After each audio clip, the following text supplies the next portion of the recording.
Namaskar learners, welcome to the course The Leadership Equation Balancing Vision, Strategy and People. I am Dr. Asha Mamra Sharma, faculty member at Manipal University, Jaipur. In our last session, we explored behavioral leaderships and their application in different organizational contexts. We examined that how different leadership styles, whether task-oriented or people-oriented, impact organizational effectiveness. In this session, we'll take a step further into contingency and situational leadership theories, which emphasize that there is no universally best leadership style. Instead, leadership effectiveness depends on the specific situations and the people involved. Why it is important? Because real-world leadership is dynamic. A leader who excels in one particular situation might struggle in another. And understanding these theories equips us to adapt leadership strategies for different environments. By the end of this session, you'll be able to understand the core principles of contingency and situational leadership theories, differentiate between contingency and situational leadership approaches. Leadership is a fascinating subject, isn't it? In our previous sessions, we have explored trait-based and behavioral-based theories which focus on who a leader is and how they behave. But here's a critical question. Does a single leadership style work in every situation? Can a great leader in one setting struggle in another? And the answer is yes. And that's exactly what we'll explore today through the contingency theory of leadership. The contingency theory suggests that there is no single best leadership style. Instead, effective leadership depends on situational factors such as the team, the work environment, and the challenges faced. Now, within contingency theory, there are multiple models. However, we'll focus on the two most prominent ones, Fiedler's contingency model and path goal theory. Developed by Fred Fiedler, this model suggests that leaders have a fixed leadership style, either task-oriented or leadership-oriented, and their effectiveness depends on how well their style matches the situation. The key elements of this model are: one is leadership style, wherein it is assumed that a leader's approach to a leading people remains consistent and does not change based on the situation. In Fiedler's contingency model, leadership style is considered a stable trait, meaning leaders do not easily switch between being task-oriented and relationship-oriented. Fiedler used the least preferred co-worker LPC scale to determine this leadership style. A high LPC score indicates a relationship-oriented leader who focuses on teamwork and morale. A low LPC score indicates a task-oriented leader who focuses on efficiency and goals. Second element is situational favorableness, which states that leadership effectiveness depends on three situational factors: leader-member relations, level of trust and respect between leader and team, task structure, how clearly defined tasks and responsibilities are, and leader's positional power, the authority the leader holds in the organization.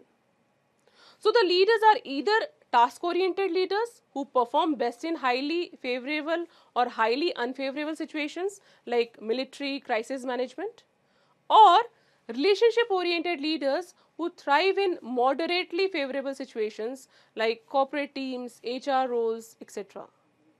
Thus, as per this theory, if a leader's style does not fit the situation, the organization should change the leader to one who matches the styles of the environment, or modify the situation. For example, change the team structure, redefine the authority levels, or let's say adjust the task. Another prominent contingency theory is developed by Robert House, the path goal theory, which focuses on how leaders can influence employees to achieve organizational goals. Unlike Fiedler's model, this theory suggests that leaders can adapt their styles based on employees' needs and their work environment. Key leadership styles in path goal theory is, the first is directive leadership, where the leader provides clear instructions and expectations, and it is best for the employees who need this structure. For example, new employees in the factory. Second is supportive leadership, where the leader focuses on the employee well-being and morale. It's being best suited for stressful jobs, example, nurses in hospitals. Third is participative leadership, where the leader involves employees in decision making and is being considered best for creative teams like R&D departments, research and development departments. Lastly, we have achievement oriented leadership. Here, the leader sets high goals and challenges employees. Now, this style is suited for highly skilled, self-motivated employees, example the sales professionals. This model empowers leaders to change their style based on employee needs and work conditions. Now, let's contrast these contingency theories with the adaptive leadership approach, which is the situational leadership theory. Situational leadership grid, developed by Paul Hersey and Ken Blanchard, this model is crucial for leaders who must adapt their leadership style based on the competence and commitment of their team members. Why does this matter? Because, as said, leadership is not one size fits all. Some employees require close supervision while others thrive with autonomy. The situational leadership grid categorizes styles based on two key behaviors.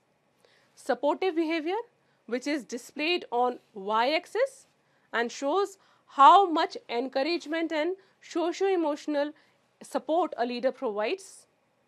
Next is directive behavior, which is represented on the x-axis and which shows how much structure, control and supervision a leader enforces. This results in 4 leadership styles. The first one is directive.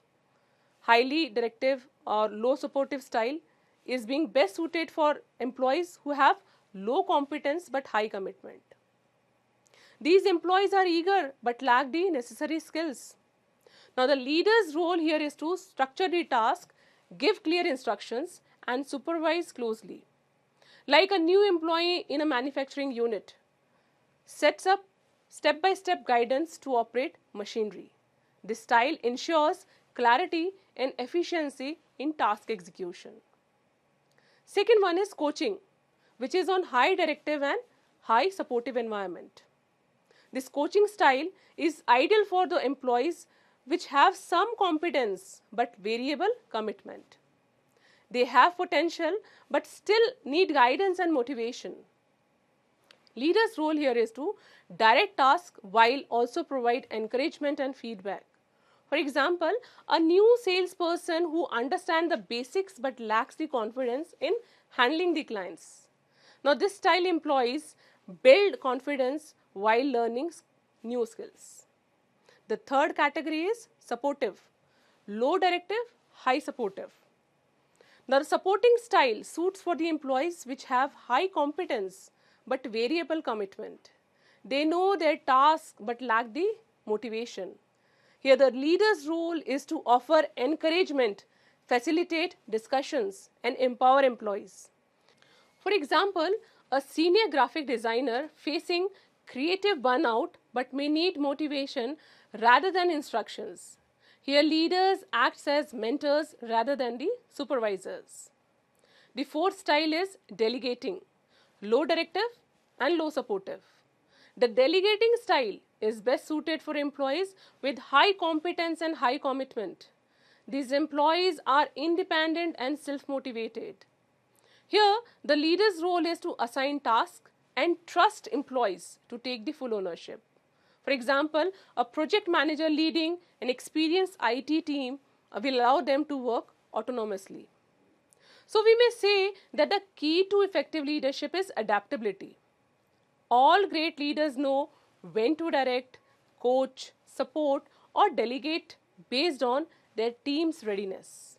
So, dear learners, let's wrap up what we have learned in this session. Fiedler's model, which suggests leadership is fixed, and the environment must change.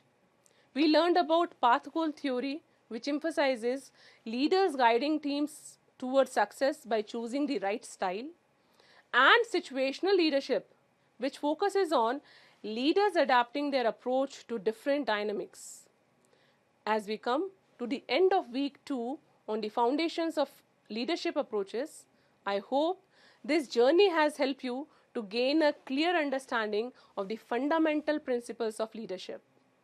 From behavioral to contingency and situational leaderships, theories we have explored how different leadership styles shape the organization structure, or let's say shape the organization's success. Remember, effective leadership style is not about one size fit for all approach.